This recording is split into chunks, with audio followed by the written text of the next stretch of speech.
and welcome to Indie Encounter. My name is Mark Wilson Jordan. The mission of our show is to give independent performers and artists access to as wide an audience as possible, and to give you, our viewers, a window into their art, their artistic process, and why they have chosen their particular avenue to speak to the world. All art is about communication and connection. Let's meet today's guest, singer, songwriter, musician, and entrepreneur, Ishmun Brown, aka Mr. Hooks. Ishmun, Yes. welcome to Indie Encounter. Thank you for having me. I appreciate it. Really good to see you here today. Thank you. I know we've been talking about this for a while, that you would come and talk to us and share your art and your talents with us, so Absolutely. It's good to see you. Thank you. Good to see you as well. I appreciate the opportunity, everything, so thank you. Now, you're a relatively young man, and yet you've been doing music for quite some time now. Yeah, for a while. Tell us how you got started. Well, first, like a lot of people, I started singing in church when I was young, and I just put up that passion for it. My dad sings, my sister sings, so we all kind of always were singing everywhere. And when I was about 16, I talked to one of the guys that grew up in my neighborhood, and we talked about doing music and starting a group. So we started with just us two, and the group was called Positive Image. And we had another friend that lived around the corner from us, and he also went to the same church as myself. So I was talking to him and asked him to join our group, and so we had three. And then the same guy, one of the guys in my group, he knew a bass, and so that's how the group kind of came together. And that's kind of how the whole dream of making the music business and the whole career kind of started. And you were singing four-part harmony then? Four-part harmony, absolutely. We would practice like 10, 11 hours a day just to get everything right. So it was a lot of work, but we just had that passion, and we were all on the same page as far as wanting to make it. And so eventually we kept performing everywhere at the LA marathon, just as people were running by, to actually doing actual events. And then we actually ended up being noticed by the rapper Coolio. We actually ended up being noticed by him, and we actually got signed to him. And so we were part of that label for a little while before I started doing my own entrepreneur. And so you had that experience and Yes. learned a lot about the music industry? Oh, yes. The ins and outs? Yes, we traveled a lot. We got a chance to perform in Egypt and Russia, Germany and Japan. The biggest show we did was 400,000 in Russia, and that was a big experience for us because we had never seen that. And that's what things kind of became a reality for us, as far as us really believing that we could actually make it. So. It only took a crowd of 400,000. Yeah, so we couldn't even see the back of the crowd, so that was pretty wow. big. And you decided, as a result of that experience, that you wanted to strike out on your own. Correct. And tell us what that was like.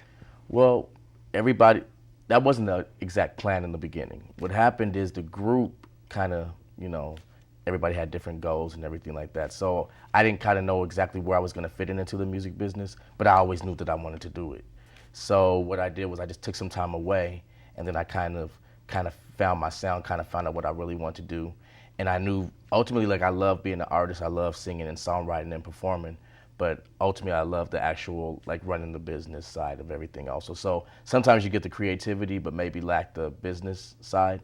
But I was able to bring them all together and start my own company. So.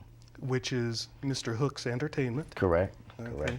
And if people want more information about Mr. Hooks Entertainment, they can follow up with the whole Mr. Hooks, MrHooksEntertainment.com. Okay. .com, and they can go and they can check me out. Follow me on Twitter, all of those types of things. Okay. I'm all over those networks. So that's the business piece, Absolutely. but you're also creative. Absolutely. You sing, you write songs, you coach people Correct. on writing and singing, Correct. and you also are an engineer producer. You make beats and Yes, it really started off as singer/songwriter, but what ended up happening is I had people that was trying to get to do beats for me, and they were charging outrageous money. So I started to build my own studio, and kind of by trial and error started, dibbling and dabbling, and I kind of found I had a hidden talent in actually producing music. And so things just became part of that whole experience. And then the engineering part, I didn't have anybody to actually engineer my stuff, so I started doing it myself. And then that's how everything kind of came about. And then I just had people who saw what I was doing and were interested in learning what I was doing, so I was able to start coaching people. And then that confidence came, and so here we are now. Oh, wow. So you don't let anything stand in your way. Oh, no, no, no, no. Life has always kind of been for me where things have never really came easy for me, so I've always had to work at things. But when I get it, I definitely get it. And I definitely don't let any type of fear or any type of thing stand in my way, because I feel like my experiences teach me so much, and then I'm able to take those experiences and put them into my music and put them into my business so I can teach others. Cool. Sounds great. Thank you. Now, in terms of songwriting, is your process different for writing a song for yourself as opposed to writing a song for somebody else? It's kind of different because for me, I can write for myself all day long because I know my experiences. Typically, when I'm writing for other artists, I kind of like talk to them on the phone, kind of find out what they're going through, and that kind of creates the creativity that I need to actually, build their life, build their story for them. So a lot of times I'm running into people who they maybe don't write their own lyrics, but they have a lot of life experience, and they're able to share those things with me so I can give them the passion that they need so they can feel like it's their own song. So I try to bring, for myself, I try to bring the realness of what I go through in my life, and the people I write for, I try to make it the same way for them so they can, it almost feels like they actually wrote it because I'm taking their experiences. Because it's coming out of their story. Exactly. They may not have the craft to put it all together, but they definitely have a story to tell.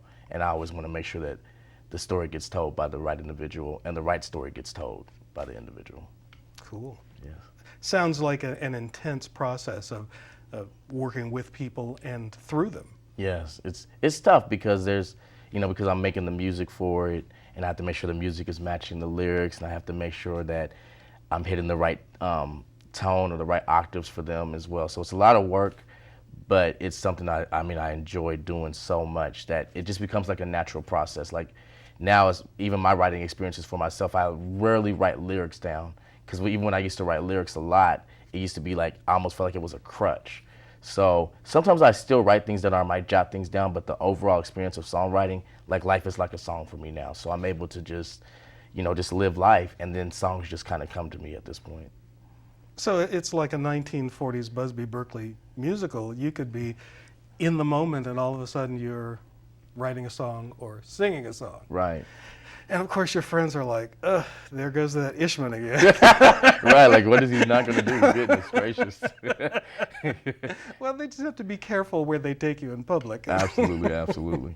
But I enjoy every moment of it. Music is so wonderful because you can go to other countries. That's one thing that I experienced when I went to other countries. They might not speak our particular language, but the music has a way of finding its way into all kinds of cultures to just make it relevant for anywhere you go. When I went to Japan, I went to Egypt. Some people may not speak our language, but you put a song on, and then they know the lyrics to it and everything like that. So it's just a wonderful thing. It's hard to even explain the feeling that one feels. But I know, like sometimes I'm driving in my car and a certain song comes on, and it just takes me to places that nothing else can take me. So I try to make sure that through my music that I'm able to, tap get that into across. experiences, tap into feelings. Absolutely. Yeah. Absolutely. Well, it's definitely a gift to be able to take something that's as nebulous as life Right. and try to boil it down into a 3 to 5 minute story. Absolutely. I used to, and it used to be kind of crazy, I used to pour myself so much into my music that it really wasn't relevant to what other people were going through. And then all the songs started kind of sounding like one type of thing when I first started. And so what I had to learn was, how do I speak about my experiences but make it so it's relevant to what other people are going through as well, so that people can relate. And it took me a minute to actually figure that part out because I was so much into, I want to talk about what I'm going through. But now I'm able to put it into a way where it's easier to swallow, I should say, because before I would just be talking, I might maybe sounding angry on things, and that was okay, but I made it so that it can come together so that when somebody's listening to it, that it's pleasing to the ear as well. So that's what I've been actually doing, and it's hard to perfect that situation as well, because you know, you're writing and you're doing all these things. And sometimes, you know, I'm doing business and I'm writing and I'm producing and I'm doing all these things. So I have to always make sure when I'm doing things that I'm actually in that moment. So when I'm writing songs, I'm not thinking the business.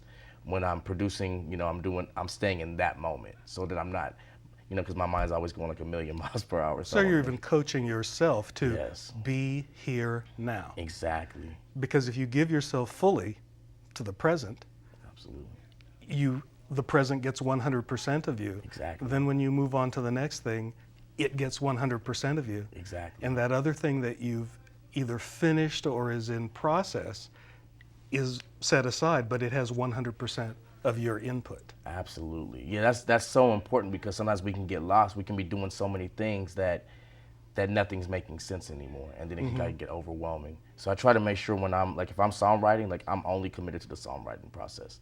I'm not thinking about what I'm doing with the business or anything like that, or I might have somebody handling that side while I'm trying to focus on what I'm doing because I want to make sure that exactly 100% is always given to what I'm doing at that time. Yeah.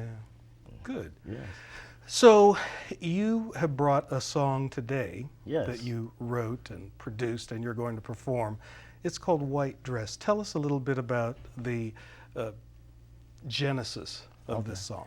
Well, the way that whole situation began is I had a friend and he was going to be getting married, and he actually asked me if I could write a song for the wedding to just sing in the wedding.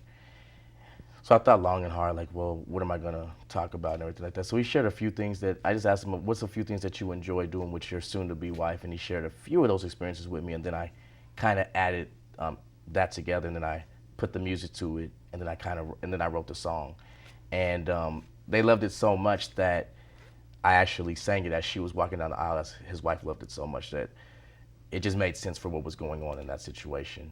And that's really how the song came about. He shared his experience with me a little bit. I was able to translate it into music and a song, and it's a beautiful wedding song. It's coming towards the end of summer and everything like that, but it's just a beautiful song. I was able to sing it in a few weddings already for special requests from friends that wanted me to sing it once they heard it. So that's one of the biggest things that I want to do is make sure that, when I'm singing this song, that women, men everywhere who are really in love can really get that experience of the whole marriage. Because, sometimes marriage has kind of been taken out of context or people were just doing it for whatever reason. So now I want to make sure that it comes across in song where that true love is really coming across.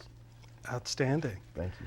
And I have a special request. Okay. That you perform your original song, White Dress. I appreciate that. Absolutely. I should do that. Ladies and gentlemen, Ishmun Brown, the original composition, White Dress.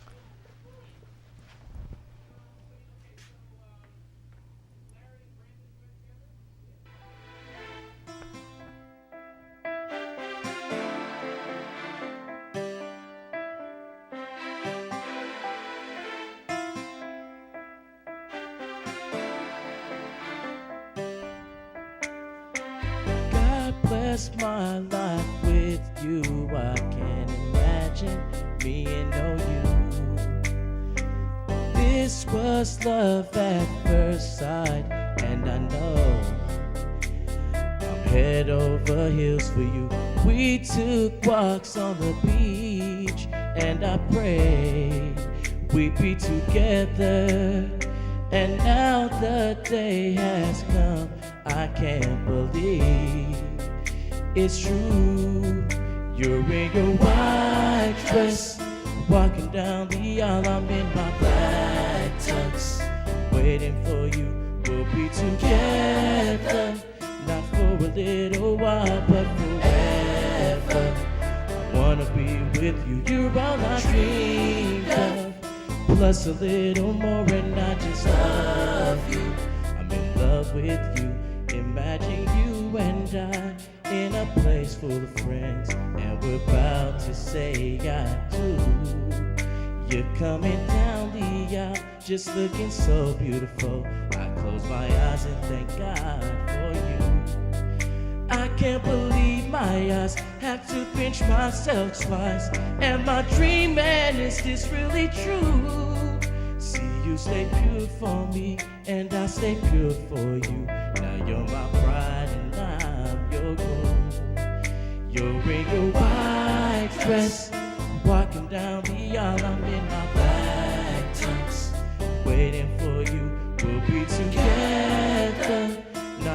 little while, but forever.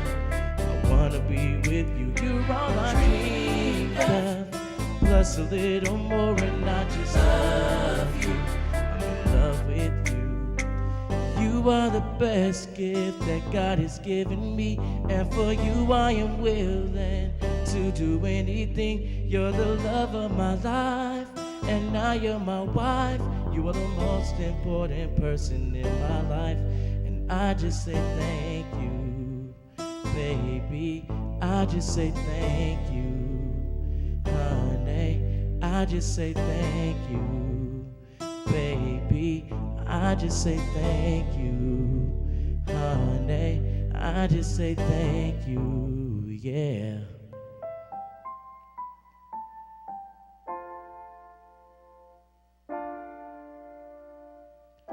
Thank you, oh yeah. All right. Beautiful, beautiful song. Thank you very much. I think you're going to have a lot of success with that. Oh, thank you. I appreciate that very much. You know, I wrote it, and then I actually performed it maybe about a year ago for my best friend's wedding, my godson's mother. And it was funny because I was singing it, and she was actually like lipping the words as she was coming down the aisle. So that was, it's kind of great when I can do something and somebody can relate to it to that degree where they're actually singing the song and she's crying and everything. And that meant everything to me. Well, songwriters want to write songs that people can sing to. Absolutely. I was sitting here, white dress. All right, come on, sing it. Sing it. So, I just think it's a beautiful song. Thank you. And heartfelt in its message. And you know, you've done what songwriters do, which is give voice and shape to thoughts and feelings that people have, but they might not be able to get them out there themselves. Absolutely. And there are going to be a lot of people who identify with that and tap into it. So absolutely. You just have to keep singing it. Yes, you know, and you know, even like that, there's a line that I say where I say, you're all I dreamed of plus a little more. I love that line. Yeah, I love that line plus too. a little more. Plus a little more, because I think when people are really in that moment of love, like they can't even explain it. It's so much that they can't just limit it to one little thing. It's really, exactly. They thought it was going to be one thing, and then it's just like, oh wow. I couldn't even have imagined that it would be like this. Exactly. And so that's what I just try to put in that song, is that real love and that passion between two people. Okay. And you prepared the tracks that you sang too? Yeah, I prepared the tracks. You know, it depends on when I'm writing the song, but for this particular song, I wrote the lyrics and the vocals first, and then I put the track around it, which is a little bit more difficult than if I had made the track and then sang to it. But it just was meant to be because it ended up working out. And it works. Thank you. You're welcome. Now, you don't just do wedding songs. No. You have some other stuff that you do. And when we talked about your coming here, I think I sort of scared you that you wouldn't be able to show your energy. Oh. Yeah, I have a lot of energy. and so because I freaked you out, you brought a tape of a live performance at a different venue that shows a little more of your energy and your up-tempo side. Yeah, more of who, as far as an artist on stage, that energy that I bring, that this definitely exemplifies that for sure. Okay, so tell us a little bit about the track, and then we're going to see a clip from the video. Okay, it's a track called Fire, and the way this song came about is, you know, it's just kind of maybe me being a little bit, having a little bit of fun with a little bit of cockiness, but not too much to make anybody irritated, where it just basically talks about me being on fire, everything that I have going on, music-wise, business-wise, everything like that. Like, I'm on fire right now. Like, I feel like I'm pretty hot right now. And so I kind of wanted that to come across in the track. And then there's another track that kind of plays a little bit in this called Fast Cars, Fast Life. And that just basically talks about, you know, the fast cars and the fast life, you know, some of the fun things that you get. That the bling that some people are pursuing. Yeah? Right, absolutely. Now, that's not the only reason, but those things are fun to have, you know, okay. Fast cars and the so fun life. We're going to roll that tape. Absolutely. I'm looking forward to seeing that.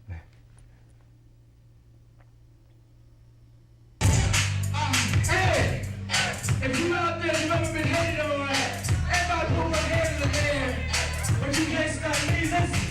I was down for a minute, but I'm star around. I hypnotize you with my music, just look in my eyes. It was dark at first, but your boy gon' shine. And I come to be everybody, open your eyes. You hit us down first, damn all your friends. So the DJ, you're telling them to play it again. When a song comes on, and the party begin. I'll play it in this game.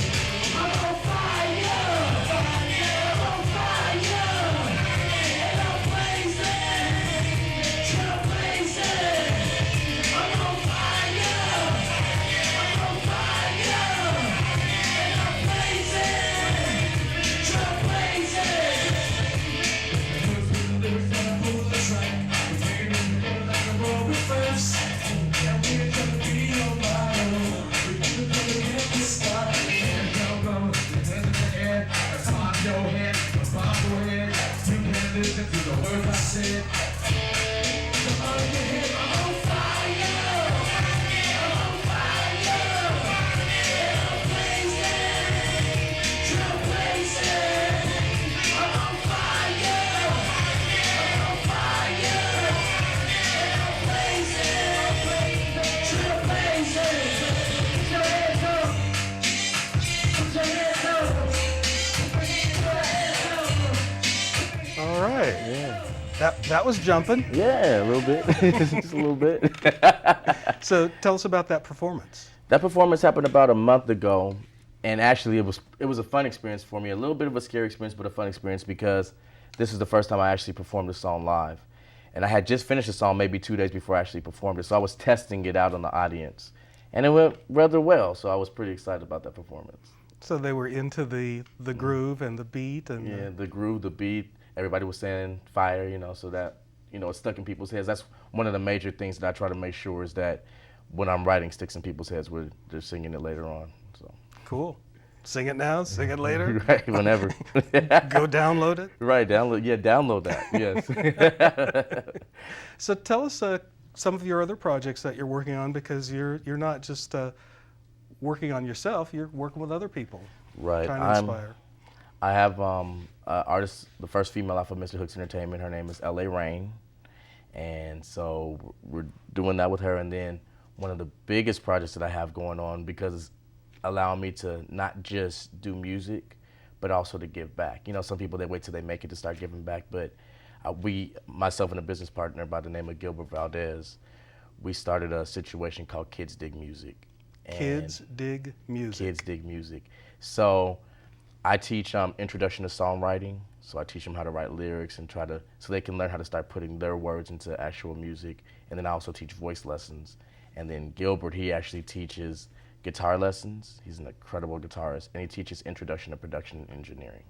So we're able to do that because, music has been taken out of the schools and all that stuff going on. So we decided to start doing something where we can, help kids to keep that dream of music alive. And we don't just do that. We don't just do the music in the classroom portion. We actually, have trips planned for them to go to the Grammy Museum so they can start seeing the different elements of music, as well as take what they've learned and be able to perform in front of a live audience. So it's very special to my heart, and we're just working like days and hours just trying to make it come across, because I have nieces and nephews that want to get music across. I know a lot of kids that will love that opportunity to really express themselves musically, but don't really have the outlets anymore. So we're trying to create that environment where kids can actually have that outlet. And it's called Kids Dig Music, and we even have a website called kidsdigmusic.com, and it's just a great situation. I'm super passionate about that. Like, I love my music and I love running my business, but anything I can do to help kids, to keep their dreams alive, that's even more special to my heart. Cool. And of course, learning the music and learning performance at a young age, Absolutely. It just keeps growing and growing, and they develop the skills and the muscles they need to do to express themselves. Exactly, because performance is really big, and I want to, building up that confidence also. So many kids, they get told, no, you can't do this, and no, you can't do that, and we want to say you can do whatever you want through music or through life. And we want to make sure that we're getting that across to the kids, that they can feel great and confident about the things that they do. Exactly. Yes. And if they do it with a little rhythm, rhyme, Absolutely. and repetition, Yes. all the better. Absolutely, and if they need me to write a song for them, I can do that as well, or they can we can collaborate on songs. So that's another thing that's great, is collaborations, taking the greediness out of things and just keeping the creativity there. And a lot of times that comes with the ego's moving out of the way, and so that people can actually be creative. And we find out that if you actually give something away, it creates more of it, and we come from a place of abundance rather than a place of scarcity. Absolutely, Yes. and I love that. So, the kids, man, kids dig music. Don't ever forget that. That's huge. Dig music. Well, Ishmun, it's been a pleasure having you here Thank today you so on much. Indie Encounter. Thank you. Thank you. Appreciate it. This has been Indie Encounter, a journey into the world of the independent creators of art and artistic expression. I want to thank today's guest, Ishmun Brown, for sharing his musical vision and talents with us. If you want to find out more about today's guest, check him out on the web, mrhooksentertainment.com. Check out our website here at PasadenaCommunityNetwork.com and select the Arroyo channel. You may also check out the website One for Mark, that's ONE, the number 4, MARK.com for additional producers information. Thanks to our director, Lilia Fernandez-Gaspar, and crew for making the show possible. Thanks to all of you. We hope to see you here again when we embark on another Indie Encounter. Okay.